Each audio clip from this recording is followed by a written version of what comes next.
Lapha, I'm one of the producers. Mention no producer. It's me, it's you, Ukumete, and then the producer Oga Endomol. And then Ungabafaka nabantu. But we are the producers of that show. Wathi wanqaba wamale wathi hayi ngeke Musa kanje kanti mina yazi nenzani kanje vela ningangifake all ngalifaka igama lami ukuthi aningifake njengo producer because I produce the show. You know I produce the show. Yeah, and then you must pay my money all into zile. Akekho umuntu oyingozi njengomuntu othanda ifame. Uyamkhohlwa very fast. Same thing yenzeke kuNaima K noMseleku ayenzayo. Umuntu othanda ifame, they forget about money. They forget about abantu ababakhile. Kamseleku wathi ngakusho lokho kusho ngiswa on public even international. I-TV status bayinikezwe uMusa Nseleku. I-TV status uMseleku nomndeni wakhe bayinikezwe uMusa Nseleku, but they never paid me a cent. Ngihlala ku one room. Yes, nezingane. Begin.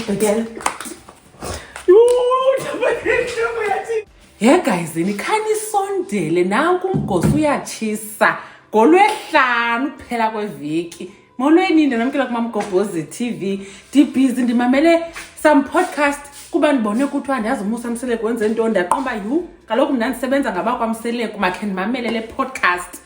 Nansi nayibona mos. Yeah. Hey, uyachaza sona pha uThando Musa Mseleku uba ubackstab njani omnye umfana wapha ePortchepstein ngento ezidibene noThando Nesthembu. Izolo, actually bekuyizolo okanye bekunamhlanje ekseni. Uthando Musa namhlanje ekseni actually. Uthando Musa Mseleku nanku efaka ifoto Thando Nesthembu. And then ke wafaka i-caption ndaqomba hayi into be-new season seyizawuqala abathanda ukwenza ezazinto mos kwe-new season. Xa ndisithi hayi phakathi kwathi ifowuni ndifunde le caption. After ndifunde le caption I wondered uba what's happening. Inoba kuzawuqala le new season kaThando Nesthembu okanye ba-appreciate nje. But ndaqomba ndi-suspicious. Okay, now it makes sense ngoku uyenzile le nto kane post kuba kukho umuntu oye kwi-podcast wafika pha wam-expose uba wamhlaba emqolo ngento ezidibene ne-show after enze ii-promises zoba uzawufumana o-2%. Sisazayihlaziya kakuhle kwenye ividiyo ndisaklina. Ithi ke le post kaThando Musa Mseleku ibi-suspicious. Uthi kule post nge-5 hours ago. I-interview inesuku yenziwa pha ku-YouTube. Thank you, my queens, for agreeing to give insight into your lives. I started in 2013 after my book launched negotiating with you guys. You only agreed in December 2016 to be part of Mzansi Magic.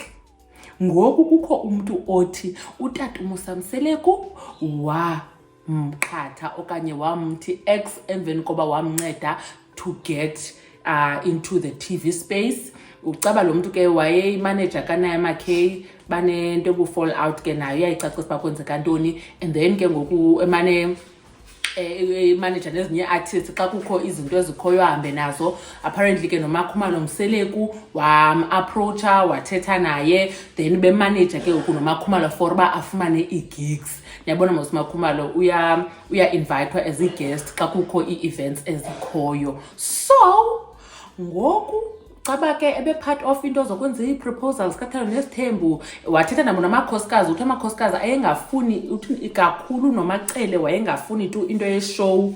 Yabo njengoba uThando Musa Mseleku naye ke nimva esitsho kule post, but ke ngoku sisabukele betinani busy ndiyaklina ndimamele qha ndiqomba hayi ndiyatshana ulwimi andikwazi unganixeleli uba kukho i-interview enje. Sizawuphinda sibuye ke siyinambithe kakuhle, ningakhe nambe nani niyoyijonga nimamele sibuye sizoyihleba kakuhle. Ndanibona kwividiyo elandelayo bethunani. Bye.